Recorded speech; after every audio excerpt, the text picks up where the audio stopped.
The golden afternoon light streamed through the tall windows of Sunrise Cafe, casting warm shadows across the polished wooden tables. Sarah Martinez adjusted her worn cardigan for the third time, her fingers trembling slightly as she checked. Her phone? 3:15. He would be here any minute. She had chosen the corner table deliberately close enough to the counter to seem normal, but far enough from other customers to avoid embarrassment. Her purse sat in her lap, containing exactly $4.37. Not enough for even the smallest coffee on the menu. The cafe hummed with the comfortable sounds of late afternoon, the gentle hiss of the espresso machine, the soft murmur of conversation, the occasional clink of ceramic cups against saucers. Sarah watched through the window as people strolled along the sidewalk, their faces relaxed and content. Everyone seemed to belong here except her. A bell chimed as the front door opened. Sarah's breath caught as she recognized him from his profile. Picture tall, dark-haired, wearing a crisp white button-down shirt. David Chun moved through the cafe with quiet confidence, his eyes scanning the room until they found hers. When he smiled, the worry lines around his eyes softened completely. "Sarah?" His voice was gentler than she had expected. "Yes, that's me."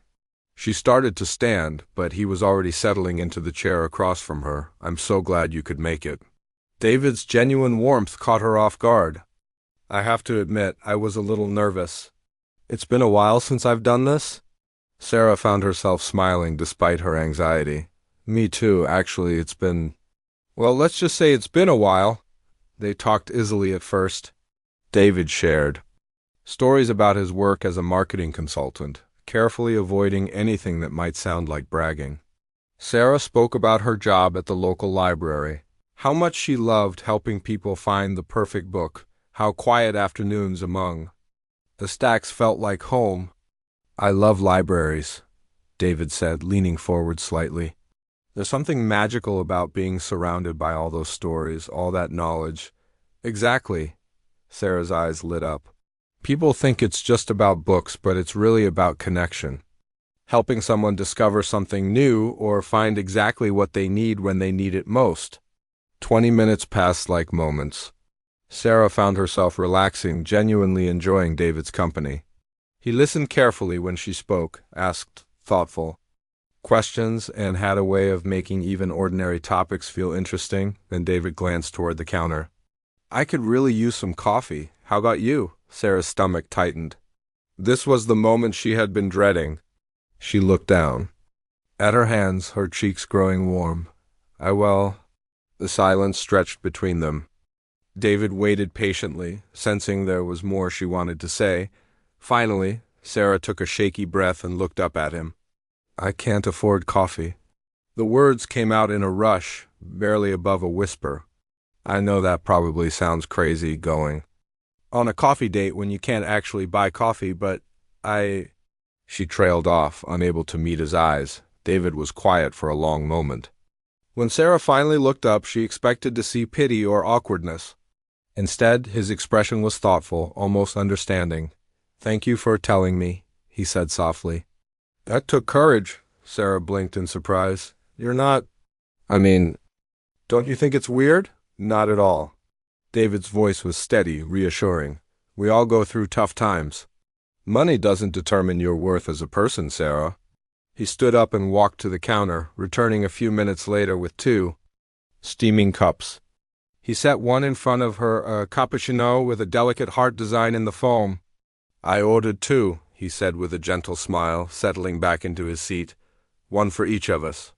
Sarah stared at the cup, her eyes beginning to glisten. "David." "You don't have to. I want to," he interrupted gently.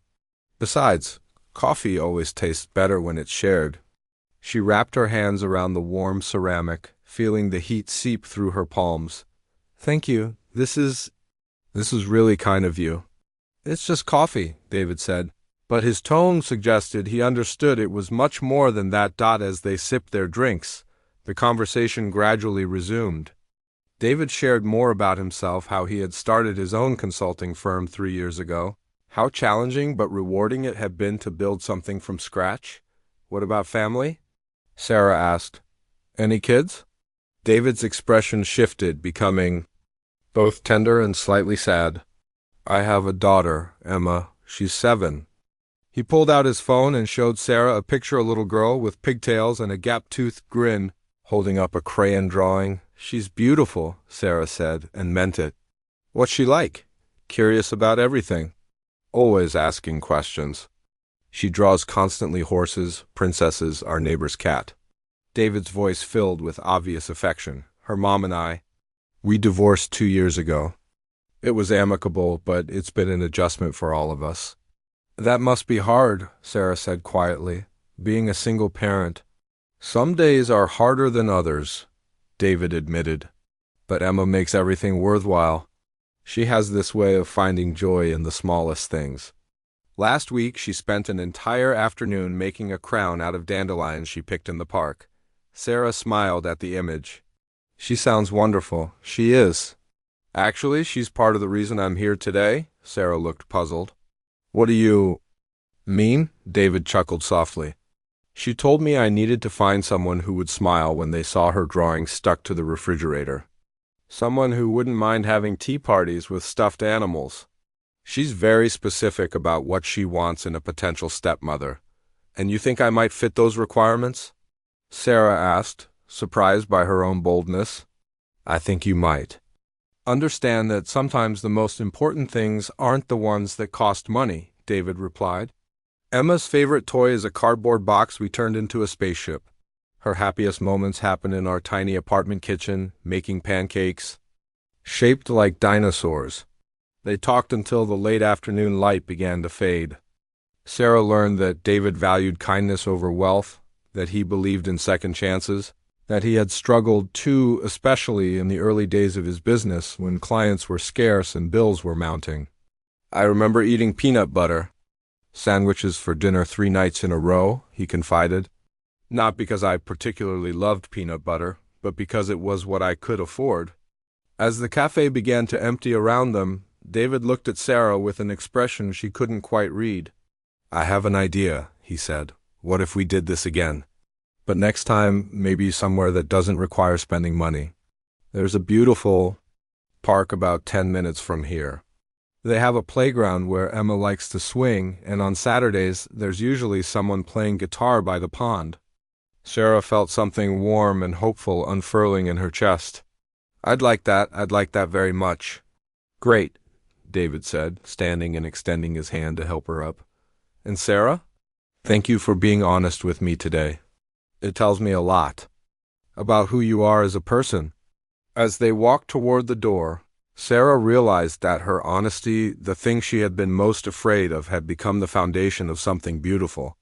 Sometimes, she thought, the best connections happen when we stop trying to be perfect and simply choose to be real. The evening air was crisp and clean as they stepped onto the sidewalk. Tomorrow would bring its own challenges, but tonight Sarah felt rich in the ways that truly mattered. See you Saturday? David asked. See you Saturday? Sarah replied, her smile genuine and bright. Behind them, the warm lights of Sunrise Cafe glowed golden against the growing dusk, a beacon of hope and new beginnings.